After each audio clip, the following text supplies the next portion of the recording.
জগতের যিনি রহমত আল্লাহ পাক রব্বুল আলামিন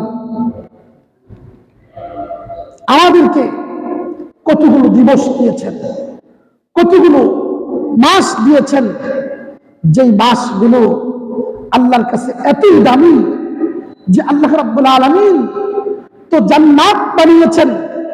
আল্লাহ তাআলা জান্নাত বানিয়েছেন মানুষ এবং জিনদের জন্য, মানুষদের জন্য আল্লাহ পাক রব্বুল আলামিন। কিন্তু আল্লাহ পাক রব্বুল আলামিন বলেন, আমার এমন কতগুলো দিন আছে, এমন কতগুলো মাস আছে, এমন কতগুলো মানুষ আছে যাদের সাথে অন্যান্যের কোনো তুলনাই চলে না। বলেন সুবহানাল্লাহ। এই জন্য বাবা, আমরা তো জানি মানুষ জান্নাতে যাবে, কিন্তু আল্লাহ পাক রব্বুল আলামিন এমন কতগুলো দিবস দান করেছেন, যে দিবসগুলোর ভিতরে মানুষ ইবাদতের মধ্যে লিপ্ত হওয়ার কারণে, মানুষ ওই দিনগুলো মূল্যায়ন করার কারণে, মানুষ ওই দিনগুলো আমল করার কারণে এই দিনগুলো এতই দামি হয়েছে। আল্লাহ পাক রব্বুল আলামিনের জান্নাতের মধ্যে কতগুলো দিন সবার আগে আগে প্রবেশ করবে। বলেন সুবহানাল্লাহ। 4টা দিন আছে, এই 4টা দিন আল্লাহর জান্নাতে প্রবেশ করবে। বলেন সুবহানাল্লাহ। এই 4 দিনের মধ্যে একদিন হলো জুমার দিন, একদিন হলো জুমার দিন, আরাফার দিন, 2 ঈদের দিন। এই দিনগুলো আল্লাহর কাছে এতই দামি, এই দিনগুলো জান্নাতের মধ্যে প্রবেশ করবে। আবার 4টা মাস জান্নাতের মধ্যে প্রবেশ করবে। আবার 4 জন মহিলা জান্নাতের মধ্যে সবার আগে আগে প্রবেশ করবে। বলেন সুবহানাল্লাহ। এই জন্য বাবা, আল্লাহর যতগুলো দিন আছে, কিছু কিছু দিন আল্লাহ পাক রব্বুল আলামিন তার বান্দাদেরকে স্পেশাল ভাবে দান করেছেন। স্পেশাল ভাবে দান করার কারণে বান্দা যদি ওই দিনগুলোতে আমল করে, বলছে অন্যান্য দিবসগুলোর মধ্যে আমল করলে যে সওয়াব হবে, ওই দিনগুলোতে আমল করলে তার চেয়ে ডাবল অনেক গুণ সওয়াব বৃদ্ধি হবে। বলেন সুবহানাল্লাহ। যেমন এই মাসটা হলো জিলহজ মাস। জিলহজ মাসের 1 থেকে 10 তারিখ পর্যন্ত এই 10 দিন আল্লাহর কাছে এতই দামি। এই 10 দিন হলো বান্দার জন্য ইবাদতের রাত, ইবাদতের দিন। এই 10 দিনের ভিতরে বান্দা যত বেশি ইবাদত বন্দেগীর মধ্যে কাটাবে, তত বেশি আল্লাহর মুকাররম হবে, তত বেশি আল্লাহর নৈকট্য লাভ করবে। এই দিনগুলোর ভিতরে সাহাবায়ে কেরাম জিজ্ঞেস করেছে, ইয়া রাসূলুল্লাহ, ইয়া হাবিবাল্লাহ, নবী গো, এই দিনগুলো আল্লাহর কাছে সবচেয়ে অন্যান্য দিনের চাইতে দামি। আমরা জানি আল্লাহর কাছে সবচেয়ে দামি হলো জিহাদ ফি সাবিলিল্লাহ, আল্লাহর পথে জিহাদ করা। ইয়া রাসূলুল্লাহ, ইয়া হাবিবাল্লাহ, নবী গো, তাহলে কি জিহাদ ফি সাবিলিল্লাহ এর চাইতেও কি এই জিলহজের 10 দিন ইবাদত করা কি দামি নাকি? আমার নবী বলে, হ্যাঁ, জিলহজ আল্লাহর পথে আল্লাহর পথে জিহাদ করার চাইতে এই জিলহজ মাসের 10 দিন ইবাদত করা দামি। বলেন না সুবহানাল্লাহ। এর মধ্যে মক্কার মুকাররমার মধ্যে এক যুবক ছিল। ওই যুবক যখন জিলহজের মাস চলে আসতো, জিলহজের চাঁদ যখন উদিত হতো, ওই যুবক আল্লাহর ইবাদত করা শুরু করে দিত, রোজা রাখা শুরু করে দিত। তখন আমার নবী ওই যুবককে ডাকলেন, হ্যাঁ যুবক, তুমি জিলহজের চাঁদ যখন উদিত হয় তুমি রোজা রাখা শুরু করে দিলা, ব্যাপারটা কি?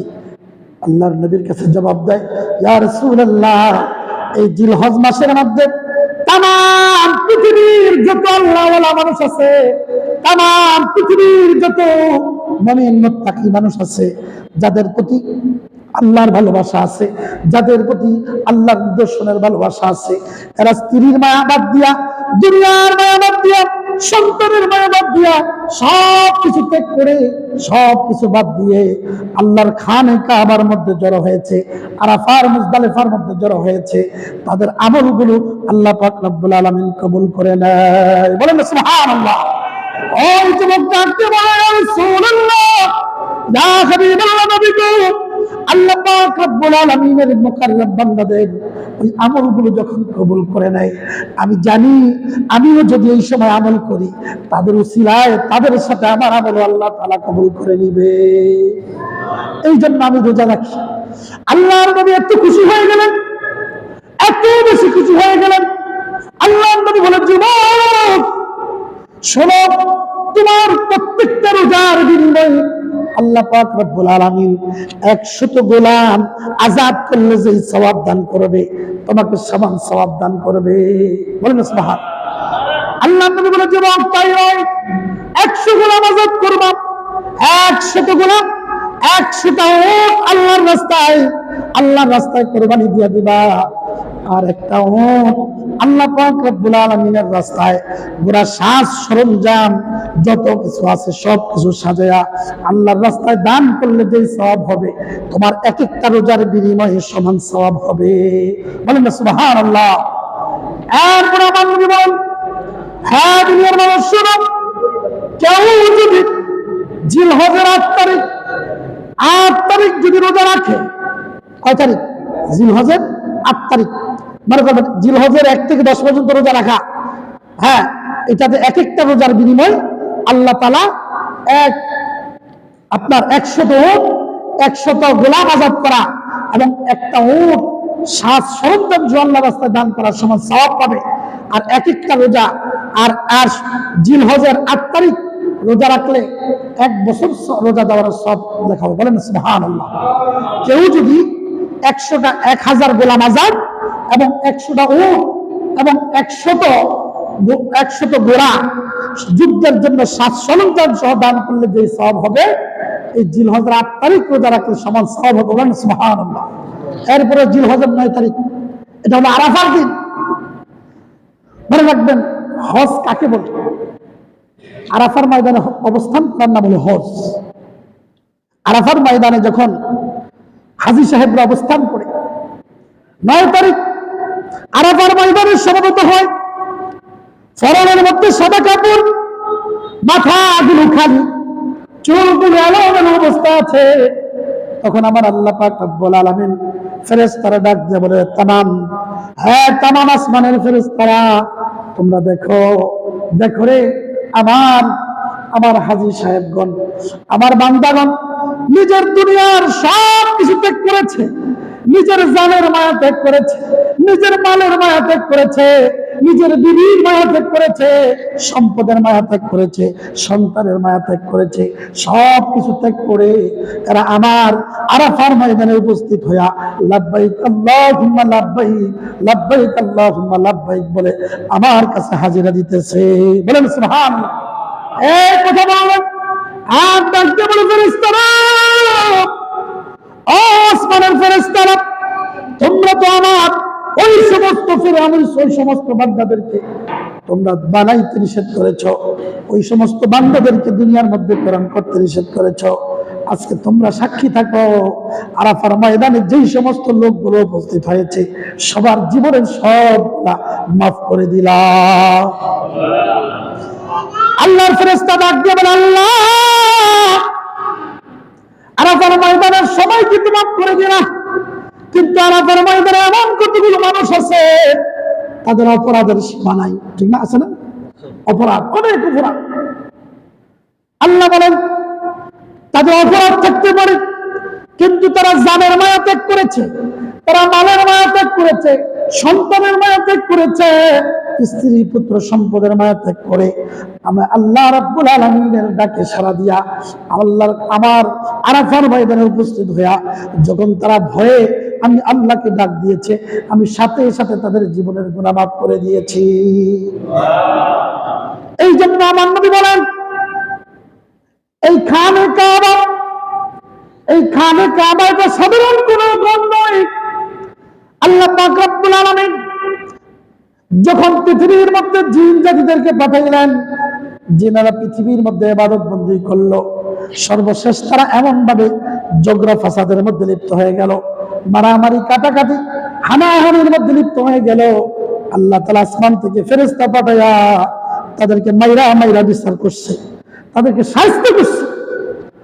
এরপর আল্লাহ তাআলা বলেন, তামাম ফেরেশতা ফেরেশতাদেরকে ডাকলেন, হ্যাঁ ফেরেশতারা, দুনিয়ার মধ্যে জিনদেরকে পাঠাইলাম, আমার ইচ্ছা হলো তাদের উপরে আমি বনি আদম বানাবো, আমি দুনিয়ার মধ্যে আমার খলিফা বানাবো। আল্লাহ পাক রব্বুল আলামিনের কাছে, আল্লাহ পাক রব্বুল আলামিন ফেরেশতাদের কাছে এই কথা বলতে দেরি সমস্ত ফেরেশতারা ডাক দিয়ে বলে, আল্লাহ আপনি তো জিনদেরকে পাঠাইলেন, তারা তো আপনার কথা শুনে নাই, তারা আপনার ইবাদত করে নাই, আপনার ইবাদত বندگی না করে আপনার নাফরমানি করেছে। অতএব আল্লাহ, আমরা তো আপনার সৃষ্টি, আমরা তো কখনো আপনার নাফরমানি করি না। ফেরেশতারা নাফরমানি করে? ফেরেশতারা আল্লাহর নাফরমানি করার মতো ক্ষমতাই নাই তাদের। যারে যে এক ফেরেশতা দাঁড়ায় রয়েছে কিয়ামত পর্যন্ত দাঁড়ায় থাকতো। কিছু ফেরেশতা রুকুর মধ্যে আছে, কিয়ামত পর্যন্ত রুকুর মধ্যে। কিছু ফেরেশতা সাজদার মধ্যে, কিয়ামত পর্যন্ত সাজদার মধ্যে। কিছু ফেরেশতা দুনিয়ার বান্দাদেরকে পর্যবেক্ষণ করার জন্য পাঠাইলেন। আল্লাহ পাক যেই ফেরেশতাকে যেই দায়িত্ব দিয়েছেন, কিয়ামত পর্যন্ত তারা ওই ডিউটি পালন করবে, আল্লাহর নাফরমানি করার কোনো সুযোগ নাই। ফেরেশতারা ডাক দিয়ে বলে, আল্লাহ আমরা তো নাফরমানি করতে জানি না, আমরা তো আপনার আনুগত্যের মধ্যে আছি, আপনি আবার এমন কোন জাতি বানাইবেন যে জাতিগুলো আপনাকে মানবে না, আপনার নাফরমানি করবে, হানাহানি করবে, মারামারি করবে, পৃথিবীর মধ্যে রক্তের বন্যা বসায় দিবে। ঠিক কিনা? ফেরেশতারা কি মিথ্যা বলছে না সত্য বলছে? সত্য বলছে। মিথ্যা বললে ফেরেশতারা মিথ্যা বলে? আমরা মানুষ মিথ্যা বলতে পারি, কিন্তু আল্লাহ ফেরেশতারা মিথ্যা কথা বলে? ফেরেশতারা সত্য বলছেন, কিন্তু সত্য বলার পরেও আল্লাহর কাছে ভালো লাগে নাই। কারণ আল্লাহ পাক রব্বুল আলামিন সাথে সাথে জানায় দিলেন, ইন্নী আ'লামু মা লা তা'লামুন। হে ফেরেশতারা, তোমরা নিষেধ কেন করলা? আমি তো তোমাদের কাছে পরামর্শ চাইলাম বানাইতে, তোমরা তো আমাকে নিষেধ করতে পারো না। আমি আল্লাহ যা জানি তোমরা তো তা জানো না। আল্লাহ পাক রব্বুল আলামিন ফেরেশতাদের প্রতি গুসা হয়ে গেছে।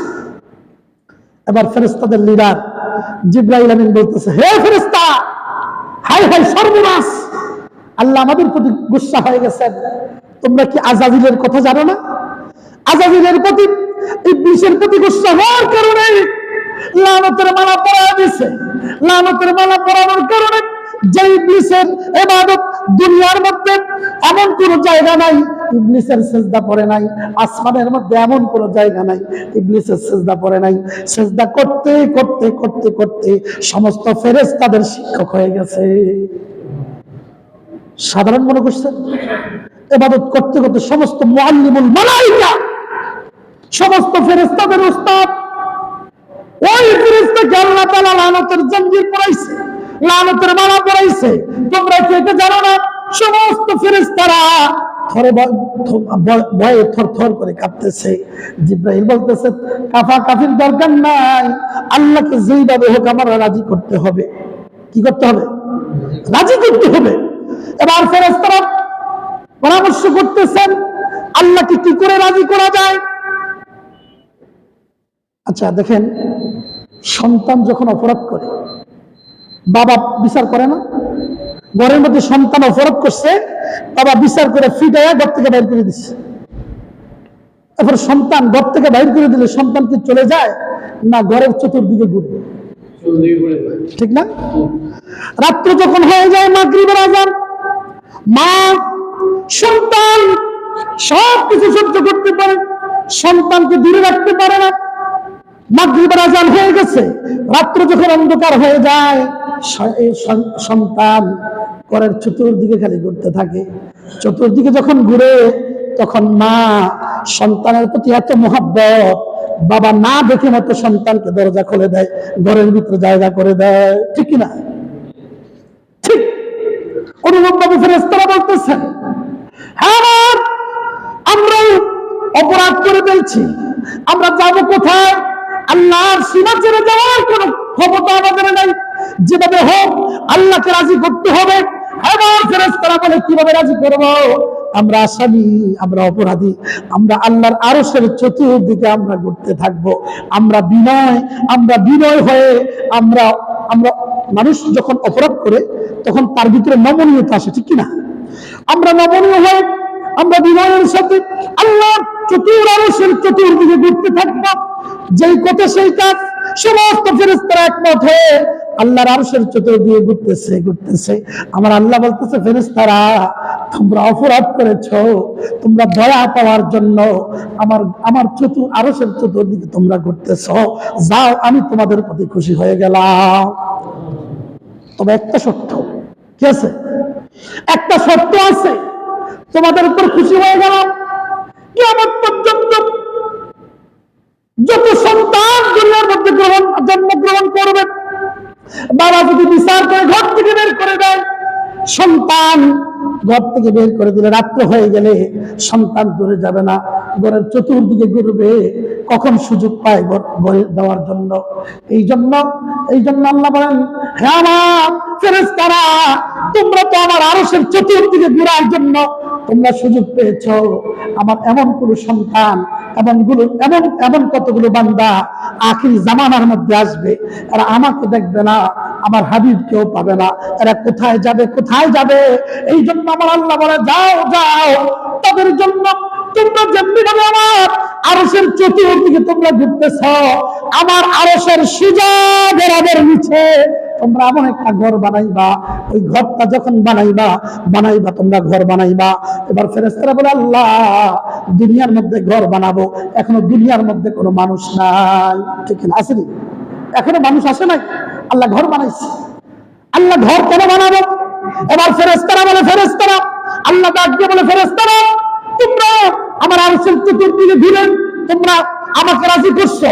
আমার কাল কিয়ামতের পূর্বে আমার কতগুলো বান্দা আসবে, এরা কোথায় আমাকে, এরা অপরাধ করবে, এরা গুনাহ করবে, এরা অন্যায় করবে, অপরাধ করার পরে আমি আল্লাহকে কি করে রাজি করবে? এই জন্য তারাও যেন আমি আল্লাহকে রাজি করতে পারে, এই জন্য তোমরা আমার আরশের বরাবর নিচে এমন একটা ঘর তোমরা তৈরি করো। বলেন সুবহানাল্লাহ। সর্বপ্রথম ঘর যেটা আরশের বরাবর নিচে, এটা হলো বাইতুল্লাহ। ইন্না উদিয়া লিন-নাস বিবাক্কাতা মুবারাকাত, ইন্না আউওয়ালা বাইতিন উদিয়া লিন-নাস। আল্লাহ বলেন মানুষের জন্য সর্বপ্রথম একটা ঘর আমি বানাই। অনেক লম্বা ঘটনা, আমি সংক্ষেপ করতেছি। আল্লাহ তাআলা বলছেন, ফেরেশতারা আমার অপরাধী যারা আছে, আমার অপরাধ করবে, তোমরা বলেছো আমার বান্দারা অপরাধ করবে। হ্যাঁ, অপরাধ করবে, তারা অন্যায় করবে, তারা মারামারি করবে, কাটাকাটি করবে, রক্তারক্তি করবে, করার পরেও যদি আমার খানে কাবার মধ্যে চলে আসে, আমার খানে কাবার ভিতরে আইসা আমার খানে কাবার চতুর্দিকে যদি তারা নিজের অপরাধ স্বীকার করে যদি করতে থাকে, তোমাদেরকে যেমনি ভাবে আমি তোমাদের উপর রাজি হয়ে গেলাম, তোমরা অপরাধ করার পরেও, তোমরা অন্যায় করার পরেও তোমাদের উপর আমি রাজি হয়ে গেলাম। কিয়ামত পর্যন্ত আমার যত বান্দা আমার অপরাধ করার পরে, গুনাহ করার পরে আমার ঘরের চতুর্দিকে আইসা করতে থাকবে, আমিও তাদের গুনাহ মাফ করে তাদের উপর রাজি হয়ে যাব। এই জন্য এই খানে কাবা বানাইছে কার জন্য? আমাদের জন্য। বলেন সুবহানাল্লাহ। এই খানে কাবার ভিতরে যারা গেছে তারা বুঝতে পারবে খানে কাবার ভিতরে শান্তি কত, ঠিক না? খানে কাবার মধ্যে কত শান্তি। ও বাবাজান, দুনিয়ার মধ্যে যত নামাজ পড়লাম, কিবলার দিকে ফিরে যেই জায়গায় সিজদা করে ওই জায়গায় তাকায় নামাজ পড়ছি। আল্লাহ তাআলা আমাদের কিবলা বানাইছে খানে কাবা, কিন্তু কখনো কিবলার দিকে তাকায় নামাজ পড়ার সুযোগ হয় নাই। আছেন আমরা যারা যাওয়ার সুযোগ হয় নাই, আমরা নামাজ পড়ি কোন দিকে? যেদিকে সিজদা দেই সিজদার দিকে তাকায়া, কিবলার দিকে, যেদিকে সিজদা পড়ে ওই দিকে তাকায় সিজদা দেই। কিন্তু শরীয়তের মাসালা হলো আপনি খানে কাবার থেকে দূরে থাকবেন, আপনি সিজদা কিবলার দিকে ফিরা সিজদার মধ্যে তাকায় নামাজ পড়বেন, সিজদা দিবেন। কিন্তু আপনি যেই মুহূর্তে খানে কাবার সামনে চলে আসবেন, আপনি সিজদার দিকে তাকায় নামাজ পড়লে হবে না। বলছে আপনি তাকাইতে হবে আল্লাহর খানে কাবার দিকে, তাকায় আপনি নামাজ পড়তে হবে। খানে কাবার দিকে তাকায় নামাজ পড়ার মজা আলাদা। যেই মাত্র আপনি তাওয়াফ করবেন, খানে কাবার যখন তাওয়াফ করবেন, আপনার ভিতরের মধ্যে এমন একটা শক্তি কাজ করবে যেটাকে রমল বলা হয়। তাওয়াফ করার সময় দুর্বল হয়ে না, শক্তি দেখা তাওয়াফ করতে হবে। আল্লাহ পাক রব্বুল আলামিন বলেন, বান্দা যখন তাওয়াফ করবে তাওয়াফ 7 বার তাওয়াফ করার সাথে সাথে আমি তার সব গুনাহগুলো মাফ করে দেব। এই জন্য আমার আল্লাহ বলেন, তোমাদের জন্য হজ ফরজ করে দিলাম। আল্লাহর নবী বলেন, আমার কোন উম্মত যদি হজ না করে, আমার কোন উম্মত যদি হজ না করে, তাহলে আল্লাহ নবী বলছেন যে মান মালিকা জাদা ওয়া রাহলাতান তুবাল্লিগু ইলা বাইতিল্লাহি ওয়া লাম ইহাজ্জা ফালা আলাইহি আন ইয়ামুতা ইয়াহুদিয়ান ওয়া লা নাসরানিয়ান। আমার কোন উম্মত হজ করার মতো সামর্থ্য আছে কিন্তু হজ করে নাই, কিপ্টামি করেছে, বখিলিতি করেছে, আল্লাহ নবী বলেন যে ঘর তোমাকে ক্ষমা করার জন্য বানাইছে, তুমি অপরাধ করছো অপরাধ মাফ করার জন্য বানাইছে, আল্লাহ তোমার উপর রাজি খুশি হওয়ার জন্য বানাইছে, তুমি আল্লাহকে রাজি খুশি বাদ দিয়া তুমি নিজের সম্পদের প্রতি তুমি মায়া দেখাইছ, সন্তানের প্রতি মায়া দেখাইছ, স্ত্রীর প্রতি মায়া দেখাইছ, হজ করো নাই। কয় তোমার মতো হতভাগা আসমানের নিচে জমিনের উপর আর কেউ নাই। এই জন্য আমার নবী বলেন, শোনো, তোমাদের সামর্থ্য আছে কিন্তু হজ করে নাই, এবং কোন উম্মত যদি থাকো তোমরা জেনে রাখো তোমার ব্যাপারে আমার কোনো দায়িত্ব নাই, আল্লাহ পাকের কোনো দায়িত্ব নাই। তোমরা ইহুদি হয়ে মরো অথবা নাসারা হয়ে মারা যাও, এতে আল্লাহর কোনো কিছু আসে যায় না। বলেন না নাউজুবিল্লাহ। রসুলের দোয়া কবুল না? রসুলের দোয়া করলেও কবুল, বদদোয়া বলে কি? মনে রাখবেন, যাদের উপর হজ ফরজ হয়েছে এরা যদি হজ না করে, রসুল তাদেরকে বদদোয়া দিচ্ছে, এরা ইহুদি হয়ে মারা যাক, খ্রিস্টান হয়ে মারা যাক, আল্লাহর কোনো কিছু জিম্মাদারি নাই, রসুলের জিম্মাদারি নাই। সমস্ত ইমানদারের ব্যাপারে রসুলের জিম্মাদারি আছে। বলেন সুবহানাল্লাহ। আল্লাহর জিম্মাদারি আছে, আল্লাহর জিম্মাদারি আছে, রসুলের জিম্মাদারি আছে।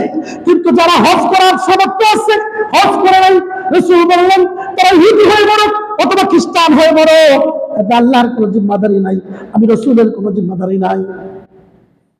এই জন্য বাবা অনুরোধ থাকবে, হজ ফরজ হয়েছে তো একবার হজ করেন।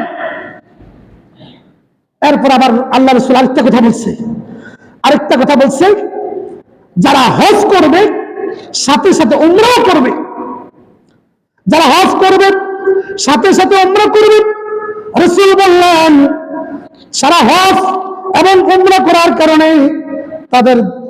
তাদের জীবনে আর কোনো গরিব, তারা জীবনে কখনো মিসকিন হবে না, ফকির হবে না। বলেন সুবহানাল্লাহ। হজ এবং উমরা করার কারণে কি হবে না? তারা কখনো ফকির হবে না, তারা মিসকিন হবে না। রাসূল বললেন তাবিউ বাইনাল হজ্জ ওয়াল উমরাহ ফাইন্নাহা ইয়ানফিয়ান ফিকরা। আমার উম্মতরা শোনো, তোমরা হজ এবং উমরা একত্রে করবা, হজ করবা উমরাও করবা, এই দুইটা জিনিস ইয়ানফিয়ান ফিকরা, তোমাদের ফকিরতি, তোমাদের মিসকিনতা, তোমাদের ফকিরতা আল্লাহ তাআলা দূর করে দিবে। ওই কেমনে দূর করবে? যেমনি স্বর্ণের মধ্যে ময়লা লাগলে, হ্যাঁ, স্বর্ণকারের কাছে যাইলে একটা পানির মতো চুবায় না, চুবান দিলে আবার আগের মতো দবদবে সাদা হয়ে যায়, ঠিক কিনা?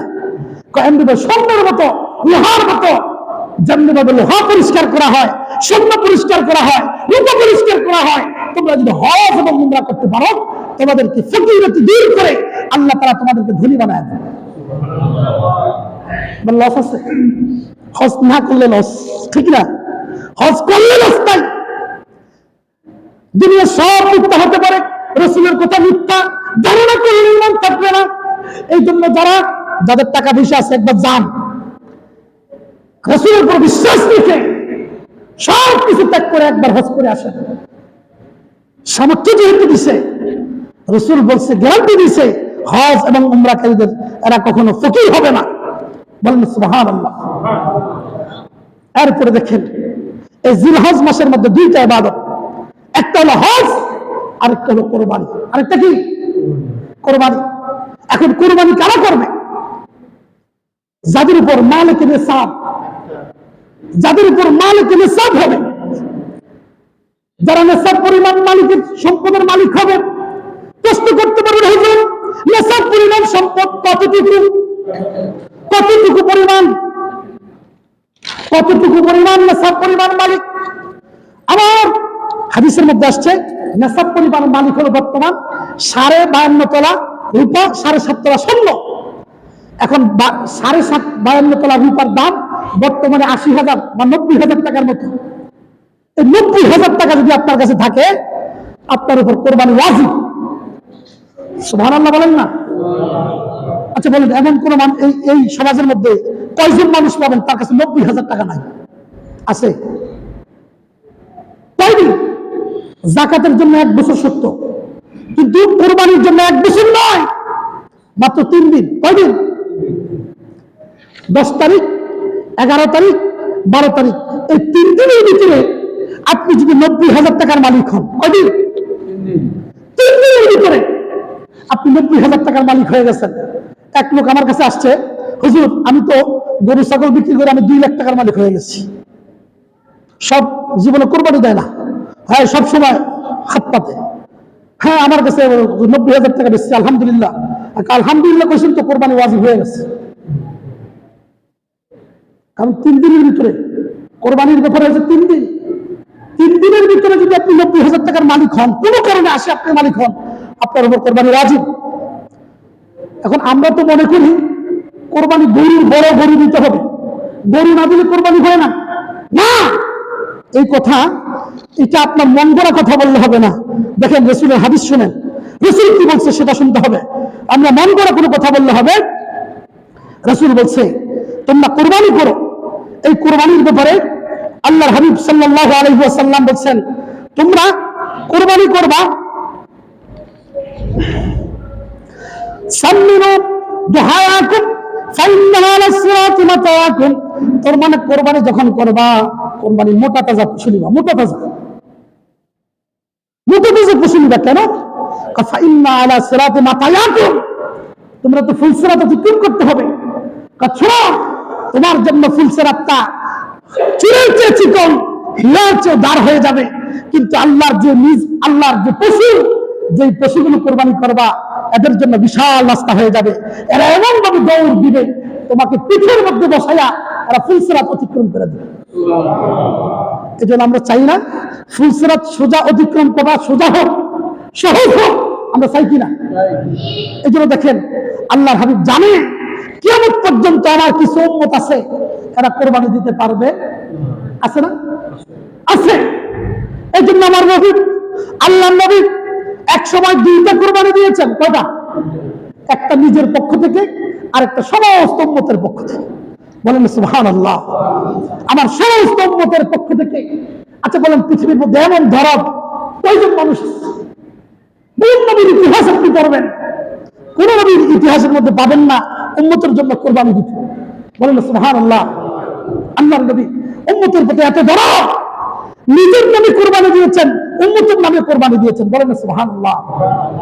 এই জন্য আল্লাহর হাবিব বলেন ওয়ালা তাসবিহু আজাফা ওয়ালা আজসা ওয়ালা আউরা ওয়ালা মাকরুয়াতুল উযুন। তোমরা যেমন পশু কোরবানি করবা না, যে পশুগুলো একদম হাড্ডিসার আছে না, রোগা, তার হাড্ডি ছাড়া আর কিছু দেখা যায়, এমন পশুগুলো কোরবানি করবা না। কারণ এটা শাইল্লাহ, তোমার পাহাড় হবে, তোমাকে কত তাড়াতাড়ি ফুলসিরাত অতিক্রম করতে পারবে। এই জন্য মোটা তাজা দিকে কোরবানি দিবা। এরপরে বলছে কোনটা? ওয়ালা আজা, যে তোমরা অক্ষম, তারা ওই যে ল্যাংরা, হাঁটতে পারে না, ল্যাংরা খুরা আছে না, ল্যাংরা, ওইরকম পশু কোরবানি দিবা না। এরপরে আসছে ওয়ালা আউরা, অন্ধ পশু কোরবানি দিবা না।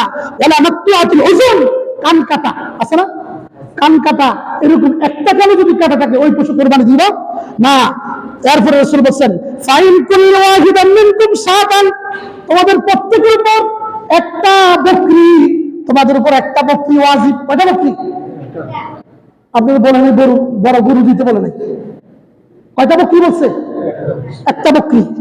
সাওয়াউন কানাত যাকারান আও উনসা, এটা পুরুষ হোক মহিলা হোক, অর্থাৎ কি এটা ছাগল হোক বা ছাগি হোক, নাকি নর হোক মাদি হোক, যেটি হোক, একজনের জন্য কয়টা? একটা। এরপরে বলছে আও সুবুল বাকার, একটা গরুর সপ্তমাংশ, 1 সপ্তমাংশ ওয়াজিব। একটা গরুতে কয় ভাগ? 7 ভাগ। কয় ভাগ? ওই যে বলছিলাম এই হাদিসের মধ্যে আসছে, কারণ আমরা মন গড়া কোনো কথা বলি না, যতটুকু আমরা হাদিসে পাই, কোরআনে পাই, তো এটা আমাদের জিম্মা। আমরা যদি মিথ্যা বলি তাহলে হাসরের ময়দানে আমাদের জিহ্বা কাটা হবে। এই জন্য ভয় আছে না? যার ভিতরে ভয় আছে সে কখনো মিথ্যা বানোয়াট কথা বলতে পারে। এই জন্য একটা গরুতে 7 ভাগ, কয়বার? 7 ভাগ আপনার উপরে ওয়াজিব না, 1 ভাগ। একটা গরুতে অথবা উট, গরু অথবা উট, এটা 7 ভাগ করা যাবে। 7 ভাগের 1 ভাগ আপনার উপরে ওয়াজিব, কয়বার? আচ্ছা, বাকিগুলো কি করবেন? বাকিগুলো চাইলে আপনার স্ত্রীকে শরীক করতে পারবেন, আপনার স্ত্রীর উপর আলাদা ওয়াজিব। মনে রাখবেন, আপনার স্ত্রীর কাছে যদি 90,000 টাকা থাকে, আপনার স্ত্রীর উপর ওয়াজিব।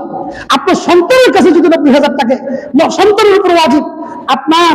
এই জন্য দেখবেন কার কার কাছে 90,000 টাকার মতো আছে। আমরা অনেকে কি করি, কোনো নাম বলি না, হ্যাঁ আমার নামে দিয়ে দাও, আপনার স্ত্রীর উপর ওয়াজিব। অনেক মহিলাদের কাছে 90,000 টাকা নাই, অনেক মহিলাদের কাছে 90,000 টাকা, 90 লাখ, অনেক বড় অনেক টাকা আছে, নেশাবর উপরে মালিক আছে।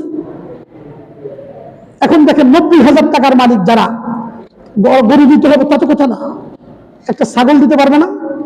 ছাগলের কথা আসছে, ফাইন কুল্লু ওয়াহিদিন মিনকুম শাতান, প্রত্যেকে একটা ছাগল কোরবানি দিবেন। একটা ছাগল, এটা পুরুষ হোক নারী হোক, অথবা যদি ছাগল দিতে না পারো, অথবা আউসুবুল বাকার, একটা গরুর 7 ভাগের 1 অংশ দিবা। আচ্ছা, 7 জনে মিললে কি কোরবানি দিতে পারবেন না?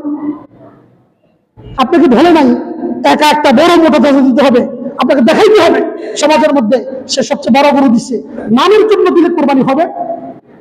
আল্লাহকে রাজি করার জন্য। কাকে? আল্লাহকে খুশি করার জন্য। এই জন্য আপনি চাইলে একটা, যদি আপনার নেশাবের মালিক একটা বকরি দেন, দিতে পারবেন। অথবা একটা গরু 7 ভাগের 1 ভাগ, কেউ 7 জনে মিলে একটা গরু দিবেন, তাও পারবেন। অনেক ফ্যামিলির মধ্যে আছে ছেলেও নেশাবের মালিক, স্ত্রীও নেশাবের মালিক, ছেলের বউ নেশাবের মালিক, আছে না? সবার উপরে ওয়াজিব, মনে রাখবেন, সবার উপর। আপনার উপর যেমন ওয়াজিব, আপনার স্ত্রীর কাছে যদি সম্পদ থাকে, স্ত্রীর উপরে ওয়াজিব। এখন আপনি চাইলে আপনার স্ত্রীকে দিতে পারবেন, আপনি চাইলে আপনার বন্ধুকে দিতে পারবেন, আপনি চাইলে আপনার আরো যাকে আপনি ভালো লাগে তার উপর যদি সব পরিবার মালিক হয়, তাকে শরীক করতে পারবেন।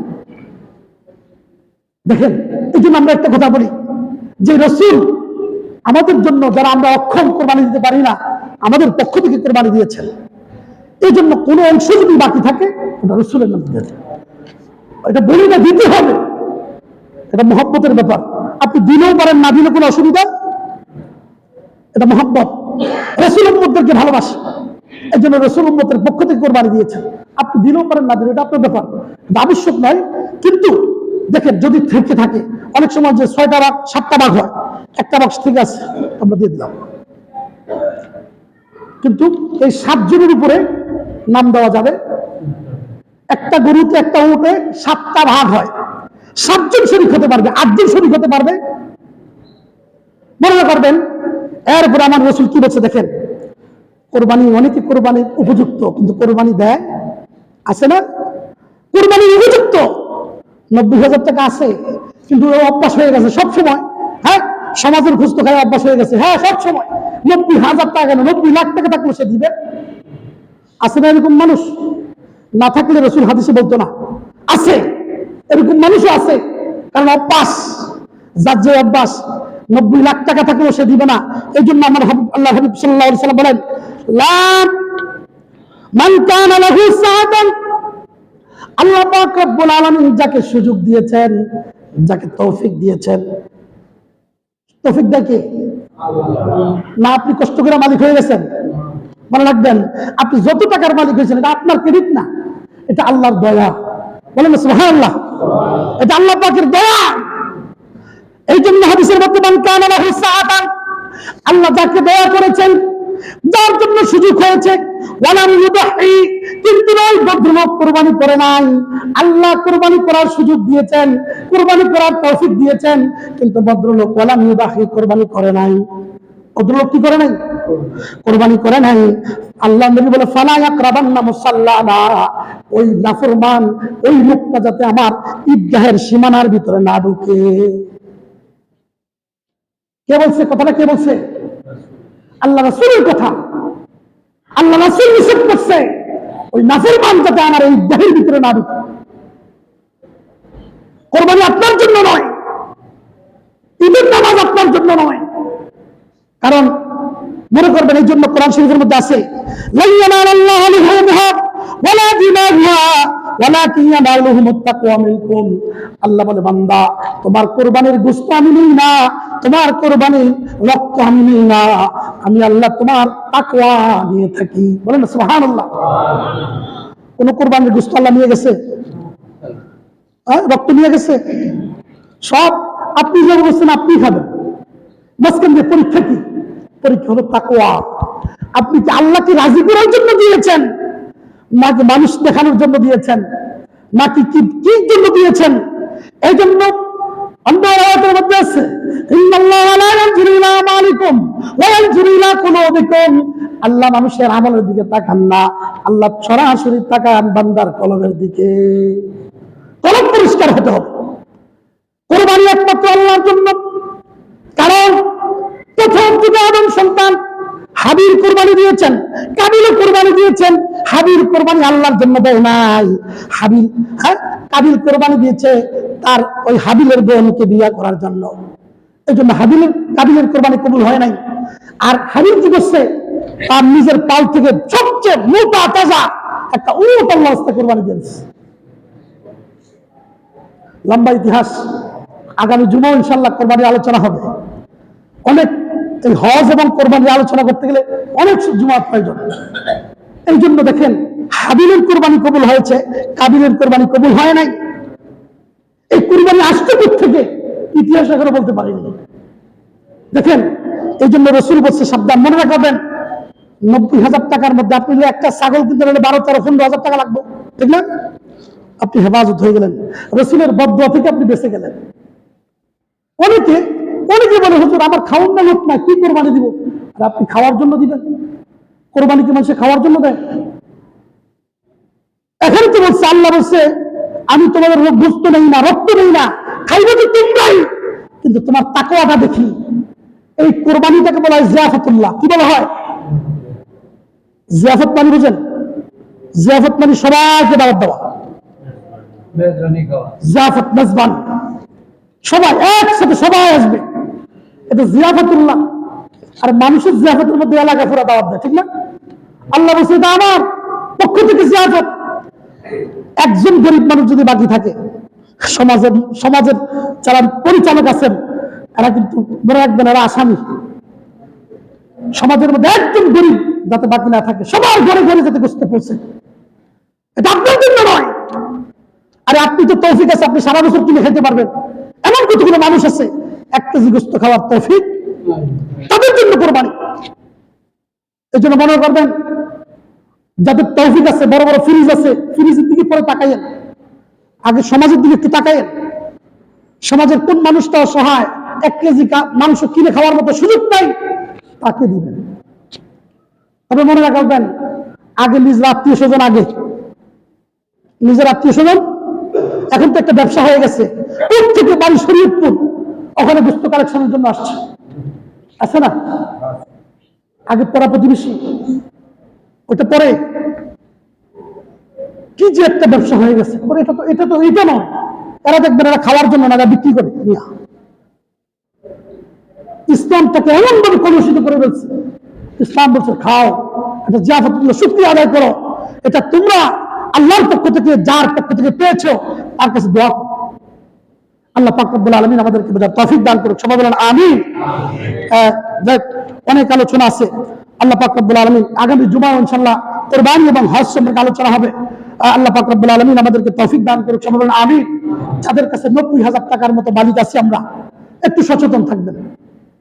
আপনারা প্রয়োজনে 7 জন মিলে একটা গরু কোরবানি দিবেন, আর না হলে একটা ছাগল কোরবানি দিবেন। কোরবানি ছাড়া থাকবেন না। কারণ রাসূল তাদেরকে বদদুয়া করেছেন ফালা ইয়াকরাবান্না মুসাল্লানা, ওই সমস্ত নাফরমান যাতে আমার ইত্তেফাকের মধ্যে না আসে। অনেক মানুষ আছে শুধু তৌফিক আছে কিন্তু দেয় না। আল্লাহ পাক রব্বুল আলামিন আমাদেরকে বোঝার তৌফিক দান করে। সবাই বলেন আমিন। ওয়া আখিরু দাওয়ানা আলহামদুলিল্লাহি রাব্বিল আলামিন। যারা সুন্নাত পড়েন না তারা তরজমা আদায় করেন।